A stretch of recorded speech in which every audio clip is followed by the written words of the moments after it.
Wah. Pater Franz Lisaut ini bagi saya pribadi itu orang tua, bapak.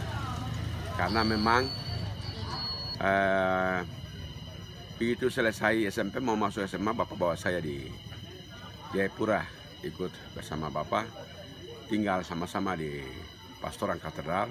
Dan waktu itu bapak dia jadi pastor paroki katedral. Jadi dia bawa. Kami ada 3 orang, Om Kultinus Itlai, terus kemudian adik Wanus Hubi. Saya di antara kami 3 itu. Tinggal di pastoran katedral dan bapak memberi kasih sayang, perhatian, membiayai saya sampai selesai di semua gabungan Kristen Katolik di Jayapura. Kemudian waktu itu saya tes masuk di STFT, tembus, lalu kemudian bapak mendorong saya terus sampai selesai pendidikan di STFT. Memang saya begitu selesai di STFT, saya sampaikan bapak saya terus jalan dan sekarang saya ingin menjadi pastor untuk orang Papua, tidak hanya untuk orang Katolik, dan bapak berikan dukungan itu. Bapak selalu bilang jaga diri dan terus menyalakan lilin itu untuk orang Papua, menjadi garam untuk orang Papua, untuk perdamaian, keadilan, dan untuk perjuangan hak politik orang Papua. Itu pesan yang bapak selalu berikan. Jadi bapak Pater Franz ini dalam pandangan saya secara pribadi itu saya melihat dia sebagai orang tua. Karena memang figur orang tua itu saya alami dari dia, karena orang tua saya sendiri itu meninggal waktu saya masih di SD. Dan kekosongan figur bapak itu langsung saya alami oleh Pastor Franz Lisaut ini. Begitu besar perhatian untuk saya dalam seluruh hidup dan karya sampai dengan saat ini.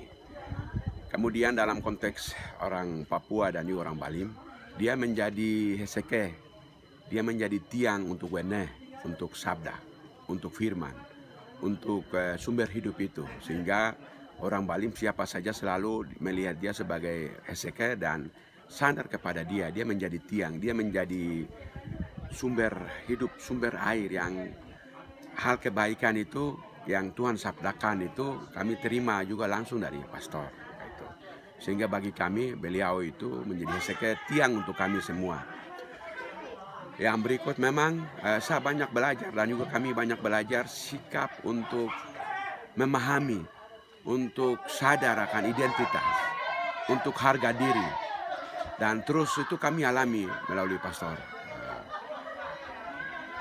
Sikap itu apa? Ya, sikap untuk tahu diri, sikap untuk percaya diri. Dan itu dia selalu bilang bahwa Tuhan itu ada di dalam dirimu, Tuhan itu ada di Honai, Tuhan itu ada di dalam budayamu. Karena itu kau harus tampil, kau harus bicara, berjuang dengan apa yang kau miliki, apa yang Tuhan kasih. Dan itu kemudian saya lihat betul juga. Seringkali kita tercabut dari akar, tercabut dari budaya.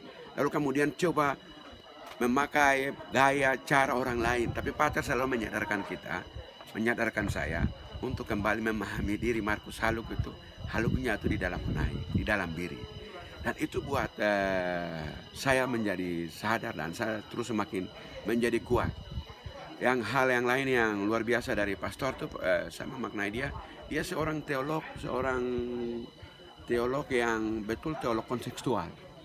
Seorang teolog yang seorang teolog yang betul memahami budaya Papua. Dia juga seorang teolog yang kontekstual dalam konteks juga inkulturasi budaya Papua. Itu betul terjadi dalam seluruh refleksi dia, dalam seluruh karya tulis yang dihasilkan. Itu menempatkan Yesus sebagai Ninoe, Yesus sebagai kakak yang turut serta menderita, turut serta hadir dalam budaya, dalam konteks situasi Papua hari ini. Nah, itu yang Pater sadarkan kita semua. Dan itu luar biasa untuk pastor ini. Memang banyak hal yang pastor dia tinggalkan, tapi refleksi saya itu pastor itu menjadi bapak dan guru untuk kami semua. Waktu dia tinggalkan dari kota Montfort datang ke Nederland dunia, situasi masa kecil itu Perang Dunia Kedua, pastor sendiri alami dan dengar itu bagaimana situasi penderitaan, situasi krisis. Dan ketika dia tinggalkan di sana datang ke Papua tahun 63-64, persis krisis itu juga terjadi di Papua setelah hampir 20 tahun kemudian, di mana ketika pendudukan Indonesia terjadi mulai 1 Mei 63, penetrasi di mana-mana, militer berkuasa, kemudian kesewenang-wenangan, pelanggaran HAM di mana-mana, intimidasi terjadi, penangkapan, pembunuhan. Itu pastor alami. Jadi apa yang pernah alami di masa lalu itu juga terjadi ketika dia datang ke Nederland Guinea yang waktu itu Belanda memberi nama itu. Dan itu sungguh fakta. Dan hari ini setelah 56 tahun Bapak dia bertugas dan dia akan pergi ke Nederland Guinea kembali, situasi itu terulang kembali hari ini, di mana politik rasisme, lalu kemudian korban bukan hanya orang Papua tapi juga non Papua, tentara, polisi, dan semua terjadi. Dan itu juga memang secara pribadi sebagai manusia, pastor rasa hatinya tercabik-cabik gitu. Jadi saat dia akan tinggalkan, situasi itu terulang kembali seperti yang dia datang 56 tahun lalu. Dan itu betul saya merekam itu.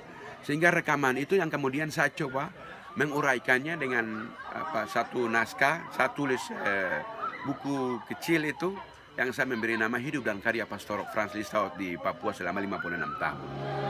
Sampai begitu ya.